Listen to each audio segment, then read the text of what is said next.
Hello students, welcome to the अग्निज online classes. और आज की क्लास में हम आगे बढ़ाएंगे क्लास 12 बिजनेस स्टडीज़ का chapter financial management. So students, very short answer type questions पे आज हम क्वेश्चन 39 से शुरू करेंगे। आइए देखते हैं। What does a high debt service coverage ratio indicate.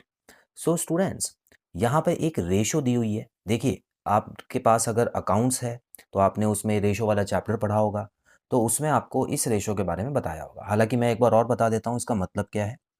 यहाँ पे लिखा हुआ है डेट सर्विस कवरेज रेशो।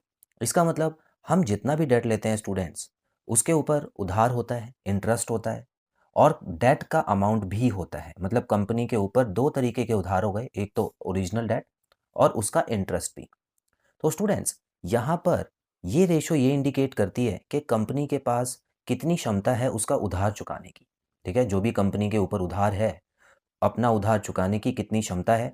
तो अगर ये debt service ratio coverage ratio जो होती है कम होती है, तो इसका मतलब है कंपनी अपना उधार चुकाने के लायक नहीं है। तो ऐसे में उसको और उधार मिलना बंद हो जाता है। लेकिन अगर वहीं ये रेशो अगर ज़्यादा है, हाई है, तो इसका मतलब कंपनी पूरी तरह सक्षम है अपना उधार चुकाने के लिए।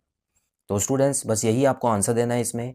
इसका मतलब हो गया high debt service coverage ratio indicates better ability to meet cash commitments and consequently the company's potential to increase debt components in its capital structure। तो पहली बात है कि सबसे पहले ये दिखाती है कि उसकी एबिलिटी कितनी है कैश कमिटमेंट को पूरा करने की। कैश कमिटमेंट मतलब इंटरेस्ट या फिक्स्ड फाइनेंशियल चार्जेस।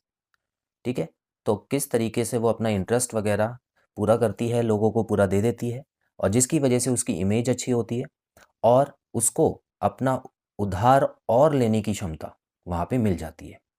तो स्टूडेंट्स, इस रेशो में ही इसका नाम छुपा हुआ है। कभी एग्जाम में आ जाता है तो कंफ्यूज मत होना। लिखा है ना डेट सर्विस, मतलब ऐसे लोगों की सर्विस, ऐसे लोगों की सेवा करना जिन्होंने हमको उधार दिया हुआ है। तो उनकी सेवा कैसे हो सकती है? सिर्फ और सिर्फ उनका उधार चुका के समय पर और इंटरेस्ट देके।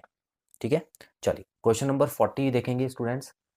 तो यहाँ पर आप देख सकते हैं क्वेश्चन में दिया है आपको the size of assets, the profitability and competitiveness are affected by one of the financial decisions. कई बार पढ़ चुके हैं स्टूडेंट्स, जब भी साइज ऑफ एसेट्स आ जाए तो क्या करना होता है? एसेट किससे कनेक्टेड होता है? सीधा सीधा इन्वेस्टिंग एक्टिविटी से, है ना। इन्वेस्टिंग एक्टिविटी से होता है या इन्वेस्टिंग डिसीजन से। तो इन्वेस्टिंग डिसीजन को हम और क्या बोलते हैं? Capital budgeting decision. ठीक है, तो ये तीनों चीज़ें कैपिटल बजटिंग डिसीजन में आ जाती हैं। अगर आप कोई भी एसेट खरीदते हैं तो इसका मतलब है साइज ऑफ एसेट बढ़ेगी और उससे आप प्रोडक्शन करेंगे तो प्रॉफिटेबिलिटी भी बढ़ेगी और उसके अलावा कॉम्पिटिटिवनेस भी आपके अंदर आएगी, क्योंकि आप अपने कंपटीशन के सामने आप अच्छा परफॉर्म करेंगे। तो स्टूडेंट्स, इसका आंसर क्वेश्चन में एक बार और ये पढ़ लीजिएगा कि पूछा क्या है। स्टेट द डिसीजन, ठीक है ना। तो डिसीजन का नाम पूछा है तो हमको पता है 3 डिसीजन होते हैं, तो इससे सीधा सीधा कैपिटल बजटिंग डिसीजन ही रिलेट करता है। क्वेश्चन 41 पे आएंगे स्टूडेंट्स। यहाँ पे आपको क्वेश्चन में दिया है technological upgradation affect one of the type of capital requirement of an organization. तो जब भी हम टेक्नोलॉजिकल अपग्रेडेशन करते हैं, अपनी टेक्नोलॉजी को बढ़ाते हैं, तो स्टूडेंट्स ऐसे में क्या होता है? कैपिटल रिक्वायरमेंट तो हमको चाहिए होती है। ठीक है, अच्छा यहाँ पर एक चीज़ और समझिएगा। टाइप ऑफ कैपिटल रिक्वायरमेंट पूछा है ना, बताया हुआ है यहाँ पे।